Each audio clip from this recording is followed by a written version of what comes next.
Hey everybody, welcome back. It's week 6.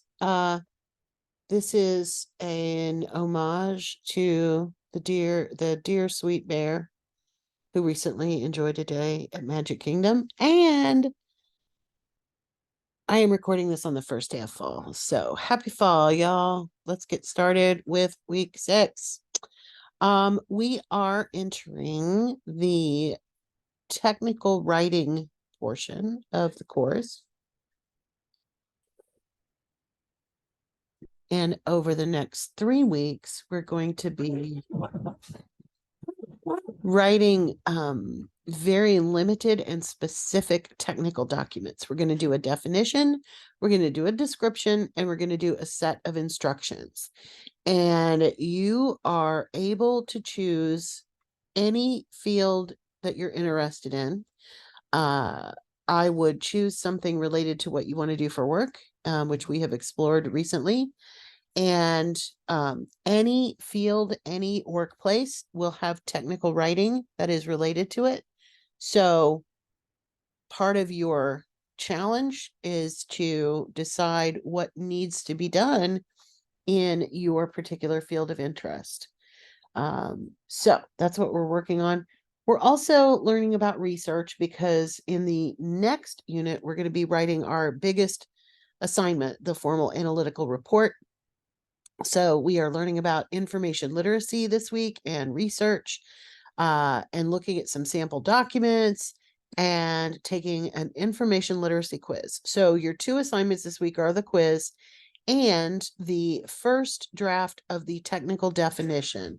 Like the emails and the letters, this will eventually be resubmitted in the final portfolio. So let's take a look at the actual module. Let me go into student view. All right, so for week 6, learning materials, you will be reading another section of chapter 4 in our textbook, as well as all of chapter 5, which is the research chapter.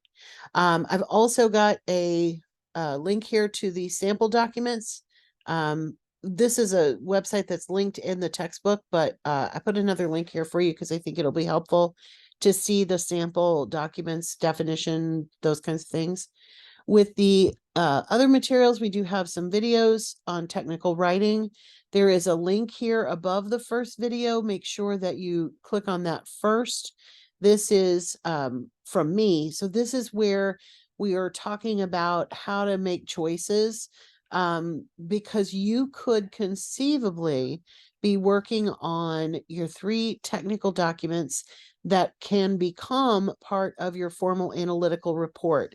So this gives you an overview and some reminders about how to pick topics and things of that nature. So please read through here and notice that at the bottom, I do have some sample topics like based on areas of interest. So if you're interested in graphic design, for example, or accounting, et cetera, et cetera. So if you need help determining what you want to do for the definition, description, and instructions, you are welcome to check in with me, but you may also get some inspiration here. So make sure that you do read that thoroughly. And then, of course, like I said, there's some videos here to check out as well. Finally, there is a special lesson on information literacy, and this is going to help you determine things about research, and also will help you complete, of course, the information literacy quiz, which is part of your assignment this week. So if we go back, we can look at the assignments. The 2 are right here, information literacy quiz, which of course I'm not going to open, and then the technical definition draft. So let's go over that particular assignment. Create a document defining an important term, concept, or set of terms, concepts related to your field of choice. Remember, you have the ability to choose from any area that interests you, including what you plan to study formally beyond Lake Sumter, what you plan to do for a career, or really any other field that interests you. For reminders and ideas about topics, of course, this is a link back to that other page that we just looked at. It is a requirement, of course, that you have APA format and documentation. So you will have a cover page and you will have a reference page. And this is something that is new, and this is going to be true of all of the technical documents. You are required as well to have at least 2 visuals. And of course, length is going to be wildly dependent on visuals and content as far as what you need to do. So there's no set, like it has to be exactly this long. It just needs to be sufficiently developed to cover your topic. So definition is where we are starting. And then, of course, like I said, it will be returned again in the final portfolio. Each of these smaller documents is only worth 25 points, but of course, you have the rubric here to show you, how to target the scores that you want. I want to show you a little bit about where to find information on how to cite your visuals as well as format your visuals.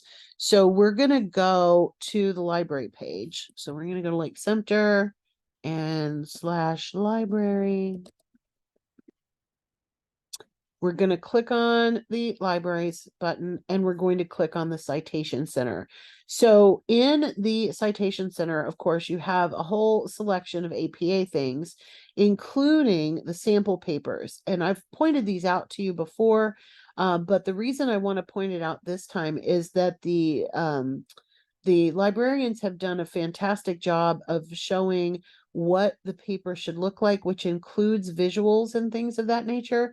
So this is a great thing to use for your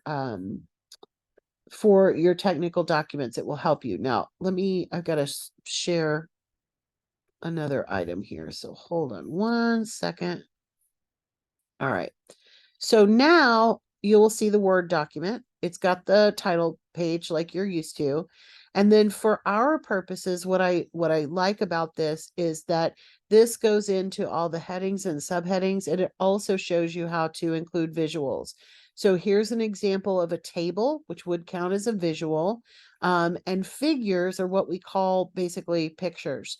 So figure 1, this, of course, they've used the Harry Potter theme, but here's the visual.